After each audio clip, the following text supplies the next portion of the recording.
শ্রী শ্রী মা সারদা দেবীর জীবনের আরো একটি ঘটনা। কামারপুকুরে ছোট্ট সারদাকে শ্রীরামকৃষ্ণ নানাভাবে শিক্ষা দিয়ে গড়ে তুলতে লাগলেন। তারই মুখাপেক্ষী এই কিশোরীর হৃদয় প্রথমে তিনি ভালোবাসা দিয়ে জয় করে নিলেন। তারপর নিজের অভিজ্ঞতালব্ধ জ্ঞান রাশি তাতে ঢেলে দিতে লাগলেন।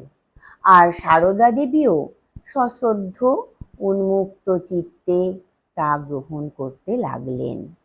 শ্রীরামকৃষ্ণ একদিকে যেমন নিজে ত্যাগোজ্জ্বল জীবনের আদর্শ তার সামনে তুলে ধরলেন, সঙ্গে সঙ্গে লৌকিক ব্যবহারের খুঁটিনাটিও তাকে শেখালেন। উচ্চ ধর্ম জীবন লাভের জন্য কিভাবে চরিত্র গঠন করতে হয় তা যেমন শেখালেন, সঙ্গে সঙ্গে শেখালেন কিভাবে আত্মীয় স্বজনের সঙ্গে ব্যবহার করতে হয়, রাস্তায় বা গাড়িতে কিভাবে চলতে হয়, এমনকি প্রদীপের পোলতেটি কিভাবে রাখতে হয় তাও শেখালেন।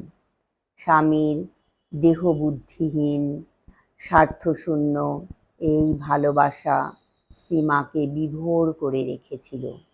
পরবর্তীকালে তিনি স্বয়ং স্ত্রী ভক্তদের বলেছেন, হৃদয় মধ্যে আনন্দের পূর্ণ ঘট যেন স্থাপিত রয়েছে। ওই কাল থেকে সর্বদা তা অনুভব করতাম। সেই ধীর স্থির দিব্য উল্লাসে অন্তর কতদূর পূর্ণ থাকত তা বলে বোঝাবার নয়। জয় ঠাকুর, জয় মা, প্রণাম মাগো।